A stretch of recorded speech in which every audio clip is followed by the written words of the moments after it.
Selamat siang kawan-kawan, kembali lagi dengan Kak Dewo. Kali ini Kak Dewo akan membahas peluang dan teman-temannya yang terkait sama peluang. Oke, kali ini Kak Dewo akan membahas peluang. Kok peluang masuk ke dalam matematika sih? Iya, karena peluang itu bisa dihitung. Jadi, peluang itu bisa diartikan dengan arti kesempatan. Artinya, peluang adalah kemungkinan yang dapat terjadi pada sebuah kejadian. Contoh yang paling mudah adalah menang atau kalah, yaitu menang main layangan dan kalah main layangan. Menang adalah kejadian yang diharapkan, alias kalau menang ya layangannya nggak putus, sedangkan kalau kalah atau layangannya putus adalah kejadian yang tidak diharapkan. Karena apa? Ya karena kalau layangannya putus, otomatis kan layangannya dikejar sama teman-teman.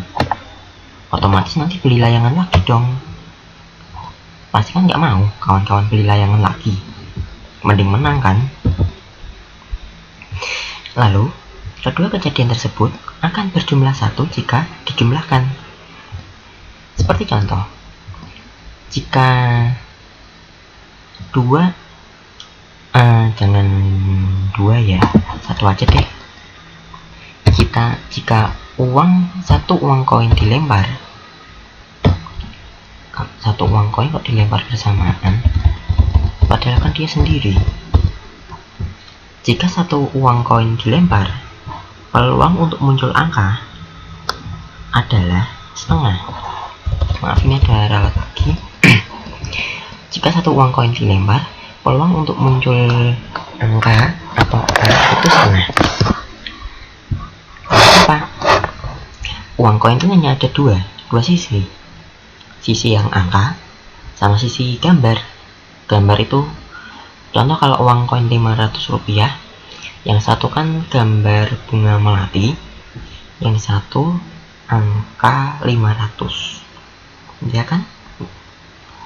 Nilai peluang ini bergantung dari jumlah ruang sampel serta banyaknya kemungkinan yang terjadi, dan peluang juga bergantung pada banyaknya uji coba. Uji coba adalah kejadian yang memungkinkan terjadi kemungkinan tertentu. Karena ada peluang, pasti ada titik sampel dan ruang sampel. Ruang sampel adalah kumpulan atau himpunan semua hasil yang mungkin terjadi pada sebuah percobaan. Titik sampel adalah semua anggota yang ada di dalam ruang sampel. Untuk mencari ruang sampel dan titik sampel, bisa menggunakan tabel atau diagram pohon. Lalu untuk rumusnya tadi, untuk menghitung peluang bisa menggunakan rumus P dalam kurung A sama dengan NA dibagi dengan NS. Dengan PA itu nilai peluang munculnya kejadian A, lalu NA banyaknya kejadian A, dan NS banyaknya anggota ruang sampel. Seperti contoh, 2 uang koin dilempar secara bersamaan. Berapa banyak ruang sampelnya? Jika menggunakan tabel, uang koin kan ada angka sama gambar. Misalkan ini uang koin pertama, ini uang koin kedua. Bagaimana cara dapatnya seperti ini? Jadi, kita pakainya kayak cara perkalian. Misalkan, uang koin yang pertama keluar angka, maka angka dikalikan dengan kemungkinan gambar atau angka yang keluar pada koin kedua. Kalau koin kedua keluar angka, maka hasilnya AA, angka-angka.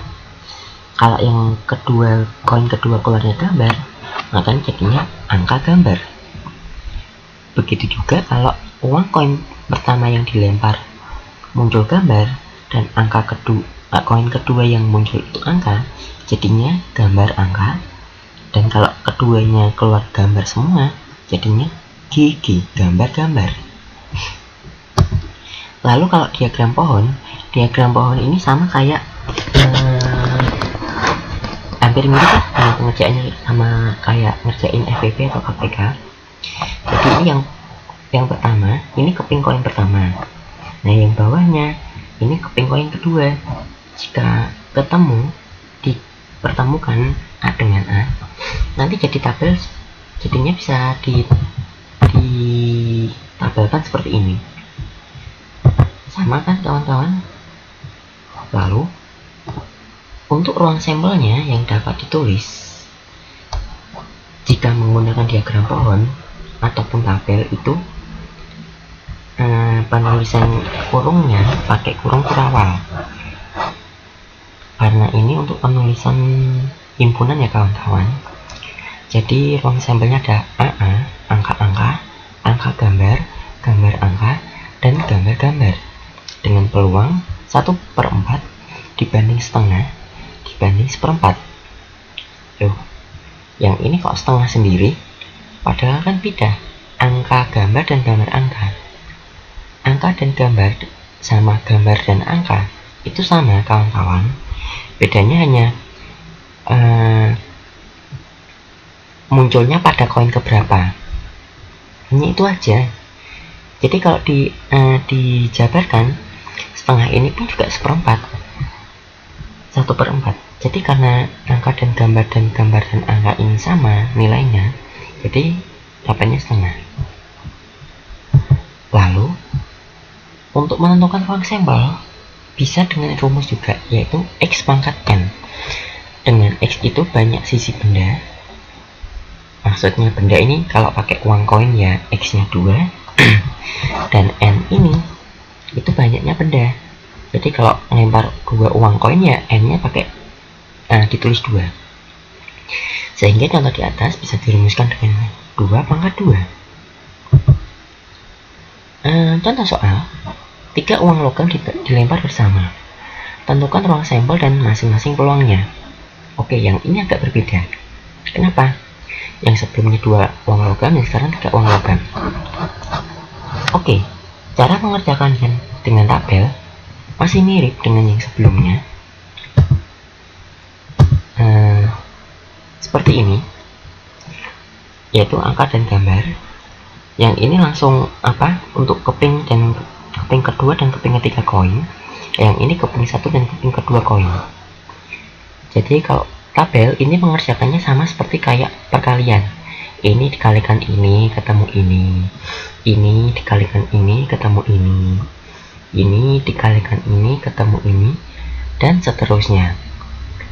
Kalau pakai rumus bisa dihitung dengan X pangkat N, di mana X-nya itu jumlah sisi pada koin atau benda yang dipakai. N-nya ini ada berapa banyak benda yang dipakai. Jadi banyak titik sampel 3 uang koin yang dilempar secara bersama ada 8 dengan ruang sampel angka-angka gambar, angka gambar angka, hingga gambar.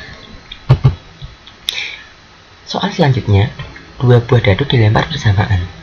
Tentukan banyaknya titik sampel, ruang sampel, dan peluang munculnya angka dadu berjumlah 10. Oke, dadu kan ada 6 buah sisi. Berapa yang ditanyakan tersebut? Untuk titik sampel kita bisa menggunakan rumus, yaitu X pangkat N, dimana X-nya tuh sisinya dadu 6 buah, N-nya 2 karena 2 buah dadu, sehingga ketemu 36. Jika dihitung menggunakan tabel seperti ini, caranya sama seperti mengerjakan yang koin tadi, seperti perkalian. Nanti di sini juga ini ruang sampelnya ini yang 1,1 sampai 6,6.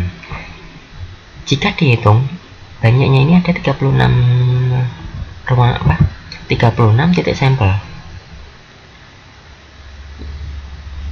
Lalu banyak peluang munculnya mata dadu berjumlah 10, yaitu PA sama dengan NA per NS. P berjumlah 10 yaitu ada 3. Kok 3? Iya, lihat di tabel ini kan ada 4,6, 5,5 sama 6,4 yang sudah Kak Dewo kasih warna yang beda sendiri. Ini adalah dua angka dadu yang dilempar secara bersamaan dan keluar angkanya segini. Sehingga ada 3 kejadian dengan banyak ruang sampel 36. Sehingga peluangnya 1/12. Jadi banyak titik sampel pada pelemparan 2 buah dadu sebanyak 36 dengan ruang sampel 1,1, 1,2, 1,3 hingga 6,6, dan peluang munculnya mata dadu berjumlah 10 adalah 1/12. Oke. Contoh soal yang terakhir. Rina mengambil 1 buah permen dari dalam sebuah kantong. Kantong tersebut berisi 5 permen berwarna kuning, 4 permen berwarna merah, 6 permen berwarna hijau, 7 permen berwarna biru, dan 3 permen berwarna putih. Berapakah peluang Rina mengambil permen berwarna kuning, merah, hijau, biru, putih? Ketahui, langsung Kak Dewo buatkan tabel saja biar lebih mudah. Warna permen ini A, jumlahnya ini N. Lalu peluangnya ada berapa? Kita ketahui dulu berapa jumlah titik sampelnya. Titik sampel ini bisa dihitung dengan menjumlahkan seluruh N-nya, jumlah seluruh permen, dan kita masukkan ke dalam rumus peluang. Oke, peluang terambilnya permen kuning yaitu permen kuning ada 5 dibagi titik sampelnya ada 20, sehingga 5/20 1/4. Peluang terambilnya permen merah ada 4, sehingga 4/20 yaitu 1/5. Peluang terambilnya permen hijau yaitu permen hijau ada 6 buah, yaitu peluangnya 3/10. Peluang terambilnya permen biru 7/20, dan peluang terambilnya permen putih 3/20. Mudah kan kawan-kawan? Kalau ada komentar atau ada tambahan, bisa komentar di kolom komentar. Jangan lupa subscribe dan like video ini. Terima kasih telah menonton.